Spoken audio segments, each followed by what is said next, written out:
Good morning, y'all. This is David, the Georgia photographer, and today I'm going to do a pano. This is normally Phil Thatch's wheelhouse. Shout out to Phil Thatch Photography.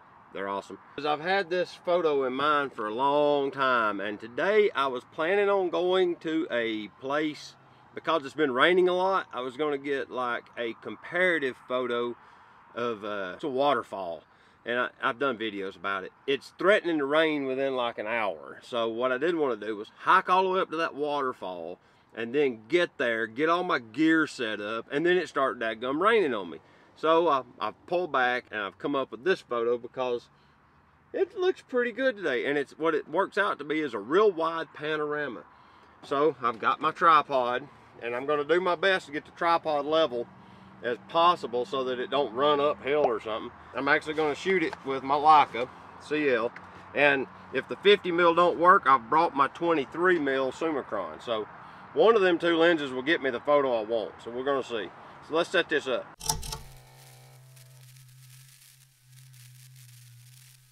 I'm in the Walmart parking lot across from the Komatsu factory, okay? And Komatsu here in Chattanooga makes, they call them excavators.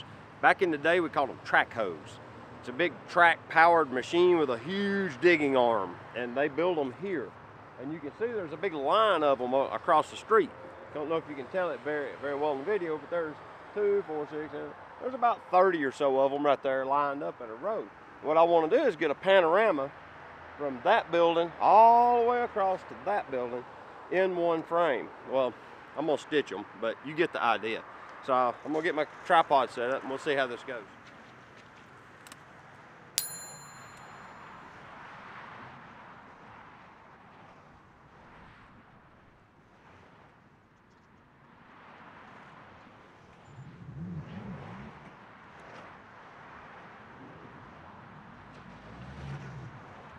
I messed around with the tripod, and then I realized I really needed one leg toward the front so I could adjust front to rear elevation.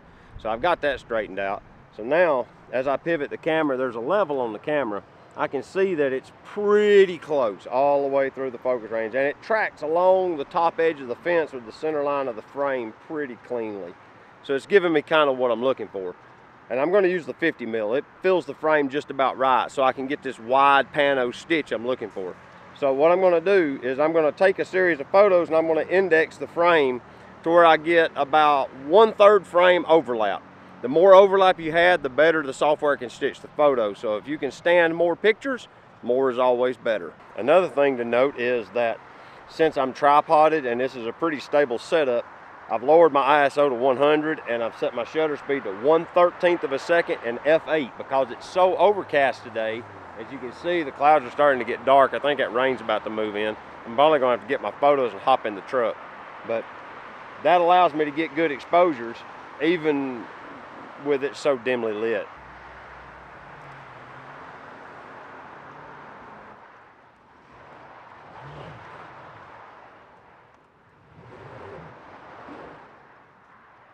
I'm waiting on the cars to move out of frame, because when it stitches, them cars are blurry and it's not going to look good.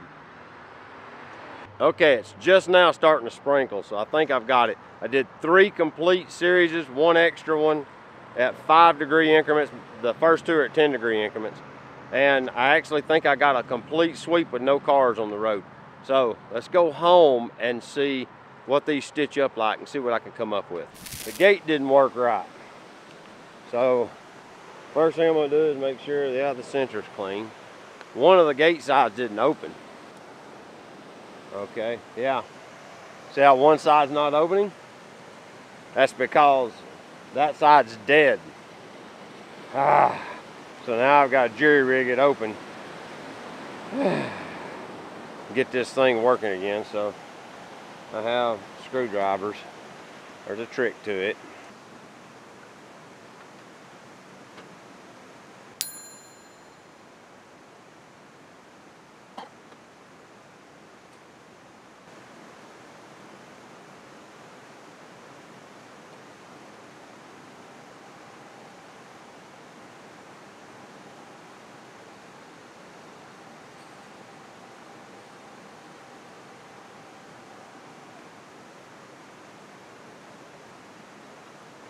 Well, the gate's open.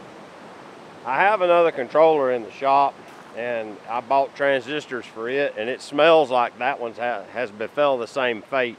Lightning runs in on it and damages one of the output transistors for some reason. Let's see if I can fix that Monday.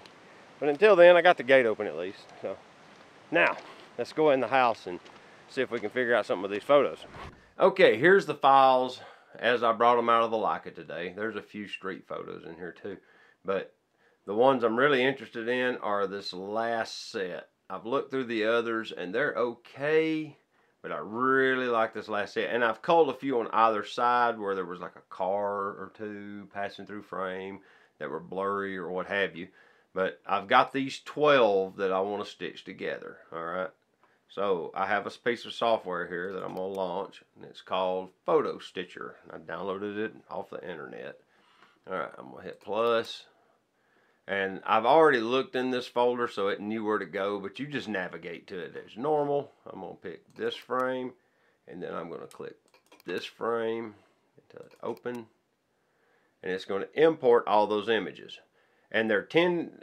Now, I think these are 5-degree spacing. Yeah, on the base of my tripod, I had a little protractor, and I did them in 5-degree increments, so I get good overlap. You can see, here's these track hole parts in 4 different frames, pretty much. So, with that much overlap, I just hit stitch. And then this is just standard data. If you want to change this around, you can play with it. It's got things you can do, you know. But I'm going to hit that. I'm going to get it to do it in its thing. Now, once it puts it together, you're going to see how out of level my photo was, my tripod. I thought it was pretty close. It was leaning a little forward from the way the level looked on the camera, but it wasn't too bad. But now that we're looking at the photo, look how it's lopsided. You can see it runs downhill here and it runs uphill here, and it did that to get the stitch. So it's wanting to crop to this. You can see the lines it's wanting to crop to get this image like we want.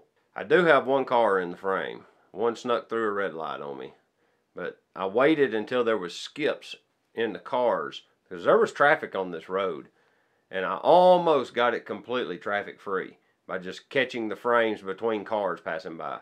There's a lot of mathematics happening here. I don't know how many megapixels this image will be when it's done. You know, this is a combination of 12 24 megapixel images, but they overlap significantly. So I'm not getting 24 megapixels added every time. I might be getting 4 or 5. This image probably won't be but about 40 or 50 megapixels when it's done. There it goes.